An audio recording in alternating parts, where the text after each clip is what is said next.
दोस्तों, अगर मैं आपको कहूं कि इन्वेस्टिंग का एक ऐसा तरीका भी है जिसमें कंपनी क्या काम करती है और उसका बिजनेस मॉडल क्या है, इसको एनालाइज नहीं किया जाता, तो ये सुनकर आपको लगेगा कि भाई ये तो बहुत ही बेकार तरीका है। बिना कंपनी के बारे में जाने उसमें इन्वेस्ट कैसे किया जा सकता है?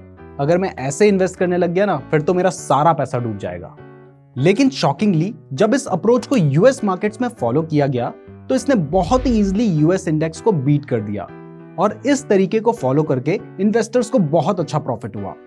और ये तरीका है क्वेंट इन्वेस्टिंग, जिसके बारे में आज मैं आपको बताने वाला हूं। तो चलिए इस वीडियो को शुरू करते हैं। तो दोस्तों, क्वेंट इन्वेस्टिंग का एक ऐसा तरीका है जिसमें इन्वेस्टर्स मैथमेटिकल मॉडल्स को यूज करके इन्वेस्टिंग डिसीजन लेते हैं। मतलब वो कंपनी के बिजनेस को एनालाइज नहीं करते हैं, वो मैथ्स के बेसिस पर कैलकुलेशन करके डिसीजन लेते हैं। अब ध्यान से सुनिएगा क्योंकि मैं आपको इसका प्रोसेस बताने जा रहा हूं। तो बेसिकली इस तरीके में इन्वेस्टिंग करने के लिए सबसे पहले एक कंप्यूटर प्रोग्राम बनाया जाता है जो कि कुछ इन्वेस्टिंग फैक्टर्स को कंसीडर करता है। ये फैक्टर्स मैं आपको आगे बताऊंगा।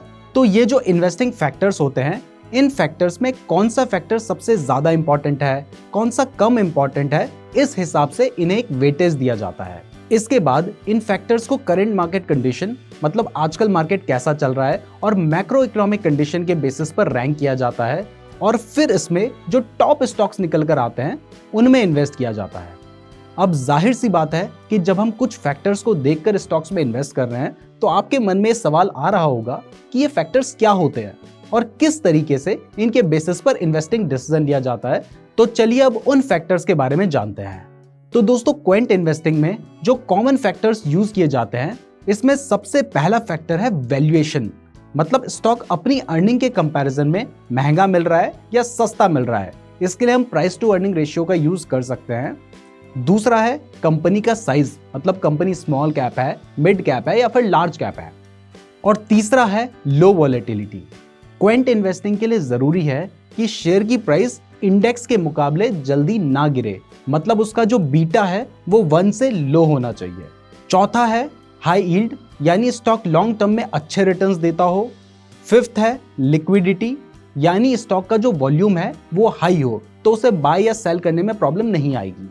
और सिक्स्थ है मोमेंटम, यानी शेयर पिछले कुछ टाइम से अच्छा परफॉर्म कर रहा हो।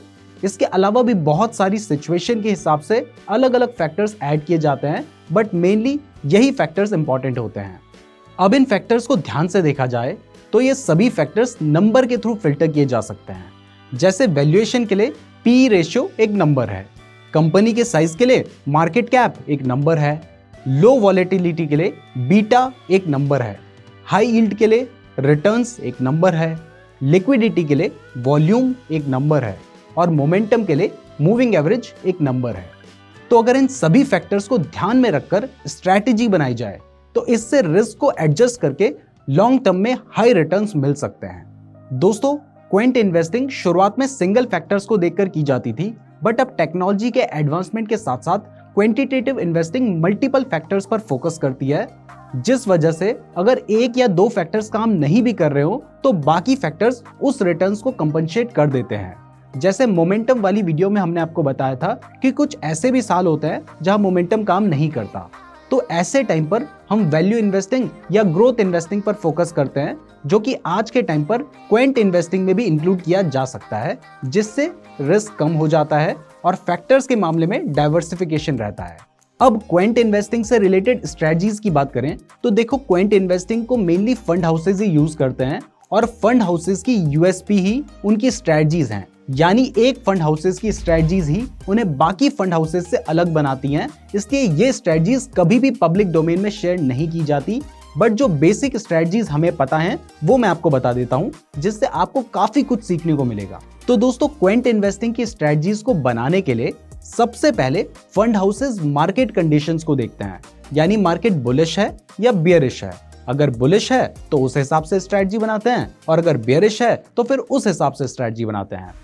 इसके बाद fund houses macro economic factors को एनालाइज करते हैं। अगर इकोनॉमी अच्छा कर रही है, कॉर्पोरेट्स की अर्निंग बढ़ रही है, इसके अलावा रेट कट्स हो रहे हैं, तो इससे वो आइडिया लगाते हैं कि मार्केट में बुल रन आ सकता है और ऐसे टाइम पर ग्रोथ स्टॉक्स और मोमेंटम इन्वेस्टिंग अच्छा परफॉर्म कर सकती है। 2004 में जब ऐसी सिचुएशन बन रही थी तब all over the world equity markets में एक बुल रन देखा गया था जो कि 2008 तक चला था। वहीं अगर सिचुएशन बिल्कुल अपोजिट है, जैसे आज के टाइम पर मार्केट में अनसर्टेनिटी है, तो ऐसे में वैल्यू, लो वोलेटिलिटी और क्वालिटी जैसे फैक्टर्स को ज्यादा वेटेज दिया जाता है और इस तरीके से मार्केट की कंडीशंस के अकॉर्डिंग ही स्ट्रेटजीज फ्रेम की जाती हैं। जिम साइमंस जो कि एक मैथमेटिशियन है, उन्होंने 1982 में एक कंपनी रेनेसे टेक्नोलॉजीज बनाकर इन्हीं स्ट्रेटजीज के बेसिस पर इन्वेस्टमेंट स्टार्ट की थी। वो अपनी कंपनी में किसी भी फाइनेंशियल बैकग्राउंड वाले लोगों को हायर नहीं करते थे, बल्कि सिर्फ मैथमेटिशियंस को हायर करते थे जो कि नंबर्स को अच्छे से समझते हों। इससे पता चलता है कि वो सिर्फ नंबर्स पर फोकस करते थे, बिजनेस मॉडल पर नहीं। बट फिर भी उनकी कंपनी का जो फ्लैगशिप फंड है, मेडेलियन फंड, उसने 1988 से 2018 तक हर साल 66% के एनुअल रिटर्न्स दिए हैं। मतलब समझो हर 1.5 साल में पैसा डबल किया है। जिम साइमंस के ऊपर एक बुक भी है जिसका नाम है the man who solved the market. इसमें क्वेंट इन्वेस्टिंग के बारे में डिटेल में बताया गया है, जिसकी बुक समरी आप कुकू एफएम पर सुन सकते हैं। इसके अलावा भी कुकू एफएम पर फाइनेंस और इन्वेस्टिंग से रिलेटेड बहुत सारा ऑडियो कंटेंट हिंदी और अदर रीजनल लैंग्वेज में अवेलेबल है। और अगर आप नीरज 50 कूपन कोड यूज करेंगे तो आपको पहले मंथ की सब्सक्रिप्शन पर 50% का डिस्काउंट मिलेगा, जिससे फर्स्ट मंथ का सब्सक्रिप्शन आपको सिर्फ 49 रुपीज में मिल जाएगा। यानी 10,000 ऑडियो बुक्स का कलेक्शन, वो भी कॉफी प्राइस से भी कम में। तो कुकू एफएम का लिंक डिस्क्रिप्शन पे दिया है, जरूर चेक करें। अब दोस्तों क्वेंट इन्वेस्टिंग के एडवांटेज की बात करें तो इसका पहला एडवांटेज है कि इसमें साइंटिफिक टूल्स और एडवांस्ड एल्गोरिदम का यूज करके इन्वेस्टिंग की जाती है, जिस वजह से इसमें ह्यूमन एरर और बायसनेस कम हो जाती है। कई बार हम लोग फियर और ग्रीड की वजह से इन्वेस्टिंग में गलत डिसीजन ले लेते हैं, जो कि इसके थ्रू कम किया जा सकता है। दूसरा, किसी भी फंड के रिटर्न्स बहुत हद तक उसके फंड मैनेजर के स्किल पर डिपेंडेंट होते हैं, लेकिन क्योंकि इस अप्रोच में स्टॉक पिक करने का काम एल्गोरिदम के द्वारा किया जाता है, इसलिए फंड की परफॉर्मेंस मैनेजर पे ज्यादा डिपेंडेंट नहीं होती है। तीसरा, रेगुलर इन्वेस्टिंग अप्रोच में फंड मैनेजर एक स्टॉक में तो इन्वेस्ट करते हैं, लेकिन कई बार 2-3 साल तक वो स्टॉक नहीं चलता है। लेकिन इस अप्रोच में स्टॉक्स में तभी एंट्री की जाती है जब उसके स्टॉक की प्राइस में ग्रोथ शुरू हो चुकी होती है या शुरू होने वाली होती है।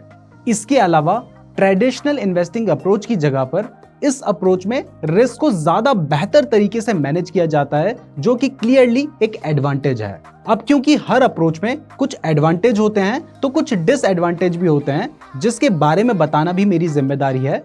तो दोस्तों, इसका पहला डिसएडवांटेज है कि क्वेंट फंड्स हिस्टोरिकल डेटा पर डिपेंडेंट होते हैं, लेकिन स्टॉक मार्केट में हिस्ट्री हमेशा रिपीट नहीं होती, जिस वजह से कई बार यह तरीका अंडर परफॉर्म भी करता है।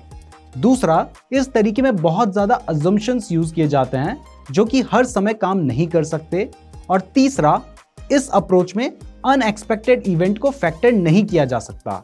जैसे 2020 में अचानक से कोरोना आ गया था, उससे स्टॉक मार्केट क्रैश हो गया था, तो ये नंबर से पता नहीं चल सकता, इसलिए ये भी एक रिस्क है।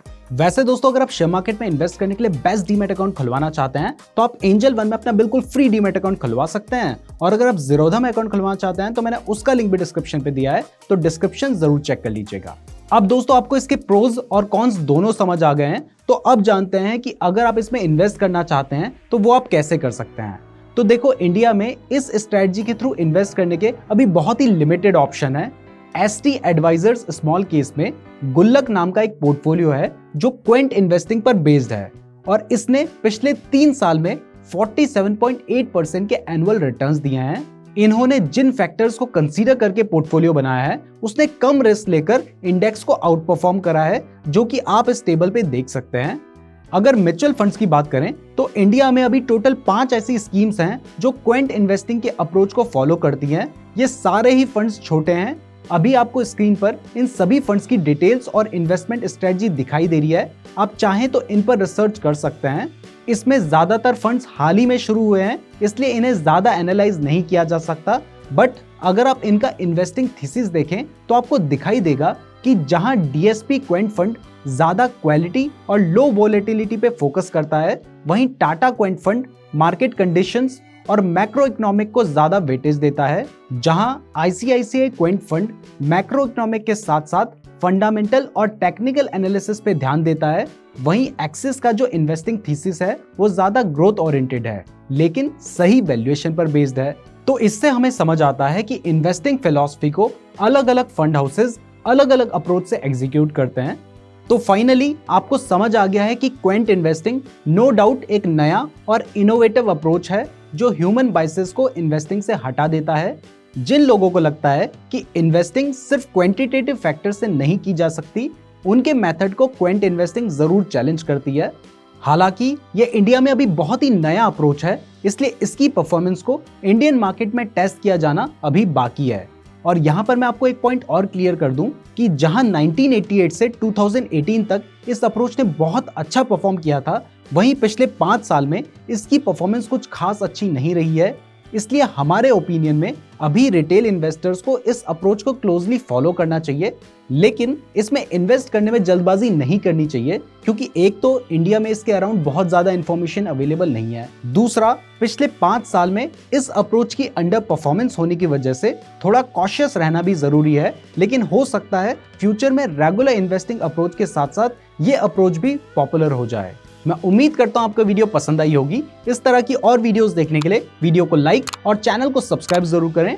क्वेंट इन्वेस्टिंग के बारे में और सीखने के लिए आप कुकू एफएम पर the man who solved the market book summary को जरूर सुने। नीरज 50 कोड यूज करके आप फर्स्ट मंथ के सब्सक्रिप्शन पर 50% का डिस्काउंट भी ले सकते हैं। कुकू एफएम का लिंक डिस्क्रिप्शन में दिया गया है। हमारे सभी सोशल मीडिया अकाउंट्स और फ्री डीमैट अकाउंट का लिंक भी डिस्क्रिप्शन में है। अगर आपने यहां तक वीडियो देखी है तो आप हमारे लिए बहुत ज्यादा स्पेशल हैं। कमेंट करके जरूर बताएं। धन्यवाद।